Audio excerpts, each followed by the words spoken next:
Je m'appelle Julie Grandjean, j'ai 32 ans et je suis porte-drapeau depuis 5 ans. Être porte-drapeau consiste à se rendre à une commémoration patriotique pour rendre hommage aux personnes qui se sont battues pour nos libertés. D'autant plus que mon papy était vraiment très impliqué dans la Fédération nationale des anciens prisonniers de guerre, la FNAPG, et donc ça fait vraiment partie de notre culture familiale. Et quand il est décédé, ça a presque été une évidence pour ma maman et moi de participer en tant que porte-drapeau aux différentes commémorations patriotiques. Quand j'essaye de savoir un petit peu ce qui lui est arrivé, etc., et que j'en parle avec mon grand-père ou avec sa sœur, ils disent qu'il n'y a pas grand-chose à raconter parce que justement, ils n'en parlaient quasi pas.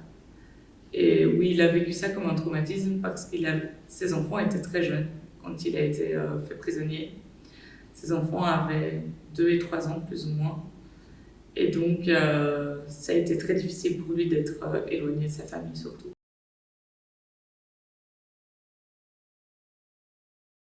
J'ai beaucoup de fierté de savoir que ma famille s'est battue et a fait en sorte qu'on puisse vivre libre.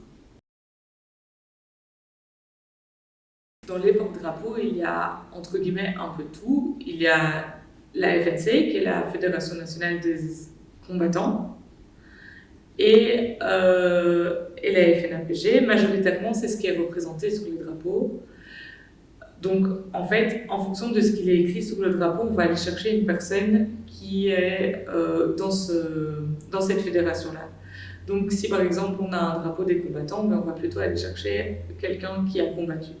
Tandis que si on a un drapeau des prisonniers de guerre, on va plutôt aller chercher quelqu'un qui a été prisonnier ou alors sa descendance, si on en trouve encore. Maintenant, il y a aussi des drapeaux de l'armée secrète, qui eux étaient plutôt des combattants de l'ombre. Et puis il y a aussi tous les drapeaux liés à l'armée, vraiment l'armée officielle, quoi. Nous, on a un double, quadruple drapeau, dans le sens où le drapeau du village de Vaubourset, c'est un drapeau FNAPG, donc les anciens prisonniers de guerre, et FNC, les combattants. Et il regroupe également la guerre 14-18 et la guerre 40-45. Donc c'est pas un très vieux drapeau, mais il existe vraiment des très très vieux drapeaux qui datent de la Première Guerre mondiale.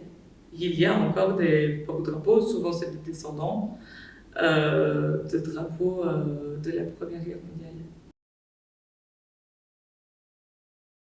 Il est important de perpétuer ces commémorations parce que c'est grâce à ça que le public se souvient quand même, de manière générale.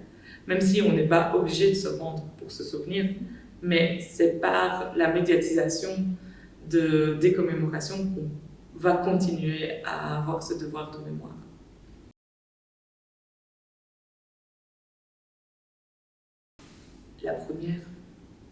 La première parce que c'était très émouvant. La bourgmestre a fait un discours où elle a parlé de mon papy, qui était décédé quelques temps avant. Et on nous a demandé ce jour-là de devenir porte-drapeau.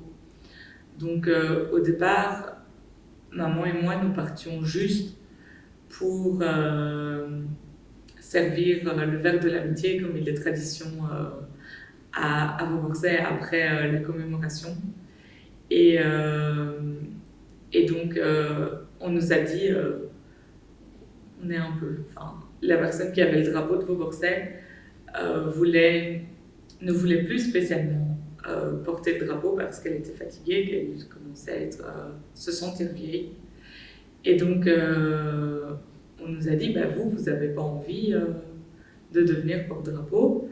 Et on s'est dit, avec ma maman, pourquoi pas. Et donc, je crois que c'était la plus belle, celle de Vaubourset en plus, parce qu'on était forcément dans notre village, que la bourgmestre a fait un discours.